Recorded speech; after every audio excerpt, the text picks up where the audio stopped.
Good evening, darlings and deviants. My name is Lucy, and I'm just a little loony. Lord of the Rings has been out for a while, and before Commander Masters comes out and drags everyone's attention away, including my own, I wanted to talk about a neat interaction that I saw while digging through the set. And by neat interaction, I mean mostly something that would probably make your friends want to disown you, but hey, sometimes it's fun to play the villain. So, without further ado, let's start the show. So, the primary interaction I want to go over is Rada, or Legend from Dominaria United, and the Tempt mechanic from the newest Lord of the Rings set. To explain, Rada of Urborg is 2, a white and a black, for a 3/3 legendary creature zombie wizard with Vigilance and Ward 2. It gives your other zombies Vigilance, which might matter a little bit, seeing as how its second effect gives you zombies.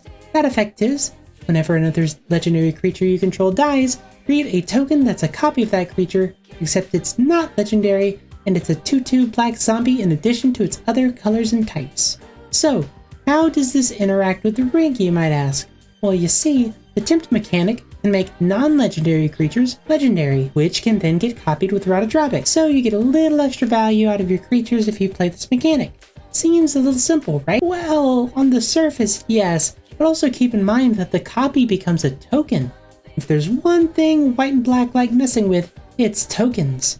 Any card with populate on it will now net you copies of that token, potentially cascading you full of value and card advantage. For example, say you tempt your Massacre Worm with the ring. Hey, even Phyrexian worms can be tempted by infinite power, what can I say? And then it dies. Rada brings it back since it was legendary when it died. Then, say you have something like Song of the World Soul out and you cast another spell, and it makes another Massacre Worm. Mix all of that in with an Anointed Procession or a Mondrak or any other token doubler, and you're making more massacres than a...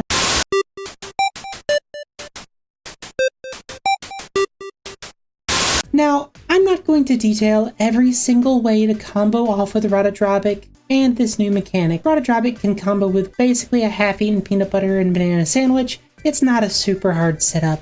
This is basically an Aristocrats deck. Check out my Commander Compendium video if you want to know a bit more about how those decks work. And it's got a little bit of temptation thrown in as a little bit of a treat. However, not all ways of being tempted are truly playable. Claim the Precious is not exactly a card you want to be playing in Commander.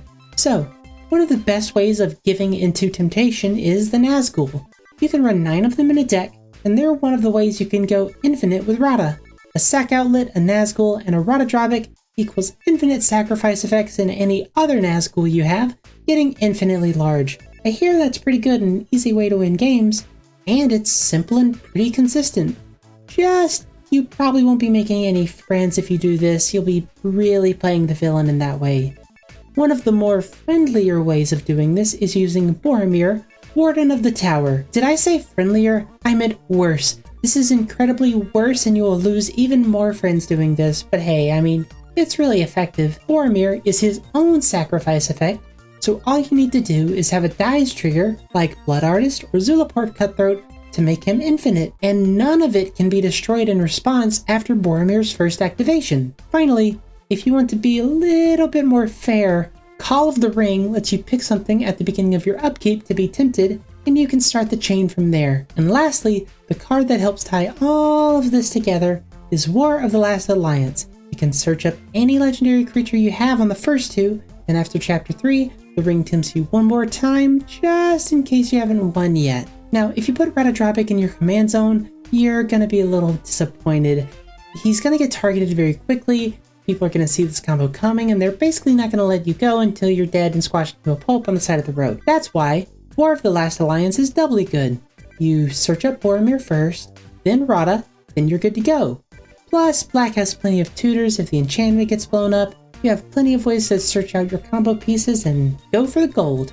If you're not putting Rada in the command zone, try putting something in like Pesa Karlov to give you a more general plan for aristocrats and sacrificey shenanigans, or put in something like Thales Reverent Medium in the command zone to give you something if your opponents disrupt your combo and you've already sacrificed a bunch of creatures, it gives you a little bit of something to then turn around and swing in with a bunch of tokens. Or hey, just put in something like Selenia Dark Angel and just completely be a wild card at your table. All in all, Rotodropic got a massive buff with this new mechanic, even if it's a little confusing at first.